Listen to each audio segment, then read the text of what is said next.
máscara, estou com a minha aqui no bolso, foi São Paulo. Até hoje é Isso obrigatório. daí foi logo depois que o Supremo Foi em março. disse que os governadores poderiam Foi. tomar suas próprias Foi. medidas e tal. Foi. Quanto tempo levou? E nós provocamos, os governadores que provocaram, porque o maluco do Bolsonaro, primeiro já assumiu o seu negacionismo desde o início.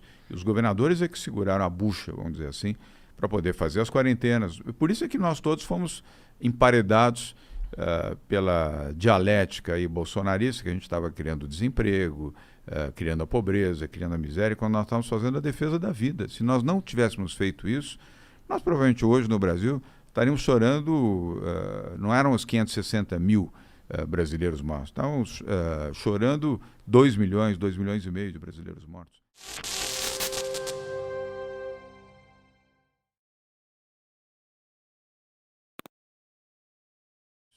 Também a alegria de ver a solidariedade de instituições, empresas e pessoas que puderam ajudar e ajudaram. Falando nisso, você pegou como governador uma das fases. Acho que é difícil ter uma fase tão difícil quanto essa, né? Porque não sei se a gente vai ter outra pandemia em 100 anos. Então você virou governador e pegou uma pandemia. Então pegou um desafio grande aí, né? E você teve que tomar decisões difíceis. Você foi muito criticado por decisões. E qualquer decisão que você tomasse, você ia ser criticado. De um lado ou de outro. Ou de outro, né? Verdade. Mas é um dilema. São aquelas situações que você imagina você não queria ter que tomar. Fala, puta, que decisão de merda que eu tenho que fazer, sabe? Ou eu me fodo ou eu me fodo. O que eu faço? Como que foi pra você? Tipo, ter que decidir se fechava ou não tudo, se abria. Como que é? Monarca, eu fiz a decisão pela vida. Era difícil, porque tinha economia também. Mas eu preferi optar pela vida. E eu acho que eu fiz certo. Porque se nós não tivéssemos fechado, feita a quarentena, São Paulo foi o primeiro estado do Brasil a fazer quarentena. Olha o tamanho da dificuldade.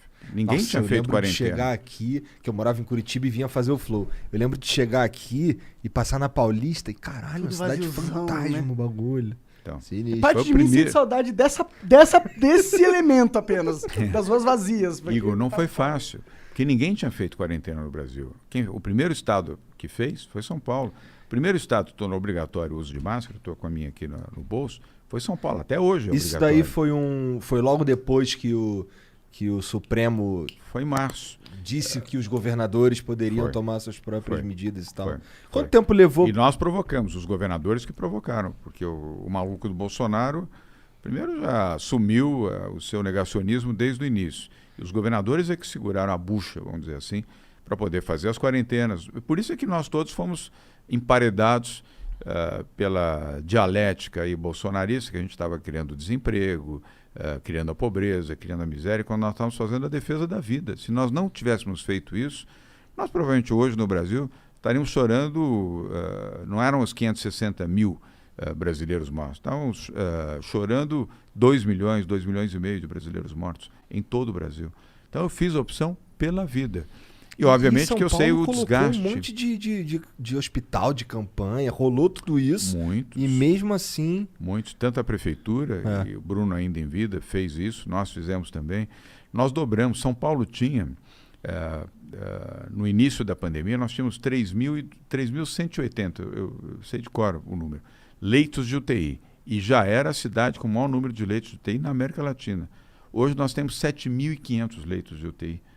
Nós mais do que dobramos. Nós temos mais UTIs, leitos de unidade de terapia intensiva em São Paulo do que a Espanha.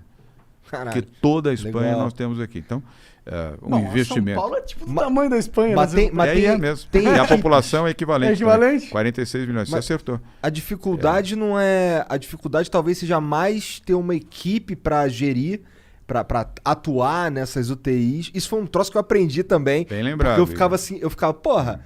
Caraca, 1 ano de pandemia ainda não deu tempo de construir UTI. O cara, não, cara, construir dá. O problema é que tem que ter os profissionais para trabalhar. Isso, e bem lembrado. Aí nós tivemos que fazer um esforço enorme junto com o Hospital das Tomei Clínicas. um esporro na internet. A internet me deu um esporro. Eu fiquei, beleza, aprendi agora. Não, e está correto isso, porque num leito, em torno de um leito de UTI, são 6 profissionais médicos. Para cada leito de UTI, 6 intensivistas, fisioterapeutas e os médicos. E enfermeiros, são 6. Você precisa 2 enfermeiras, 2 médicos e 2 intensivistas, são os fisioterapeutas. Cada leito de UTI, você imagina, Nós saímos de 3.200 para 7.500, a quantidade de gente que nós tivemos que contratar rapidamente para poder viabilizar.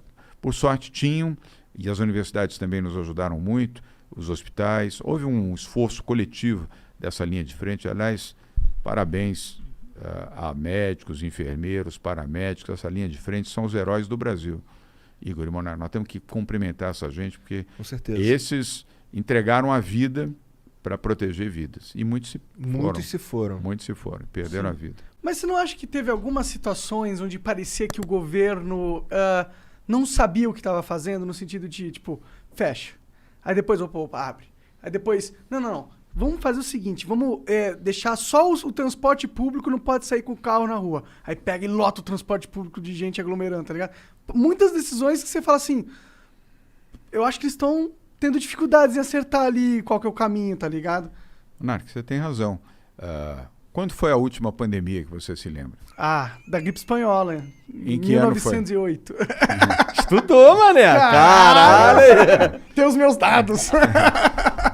Ninguém viveu essa experiência. Ninguém, nem no Brasil, nem no mundo. Ninguém viveu essa experiência. Esse mesmo problema que nós tivemos aqui, Monarca, a Inglaterra teve, os Estados Unidos teve, a França teve, a Espanha teve, a Itália teve. Você lembra o que aconteceu na Itália? O abre e fecha, também aconteceu lá. Aconteceu na Espanha, aconteceu em Portugal, aconteceu na Inglaterra, na Alemanha, no mundo inteiro. Ninguém tinha experiência e ninguém conhecia esse vírus também. Quem poderia imaginar que ia ter segunda onda da Covid? É um desafio que no início da Covid, ninguém imaginava. Ninguém conhecia o vírus, nada, nem detalhes. E nem tampouco de vacina, não tinha remédio, não tinha nada. Então, você tinha que tomar como uma referência a ciência. E isso nós acertamos. Porque ao invés de eu ficar chutando, ou colocando ideologia, ou o que eu penso, ou deixo de pensar, eu fiz já no primeiro dia, o primeiro caso de Covid no Brasil foi em São Paulo.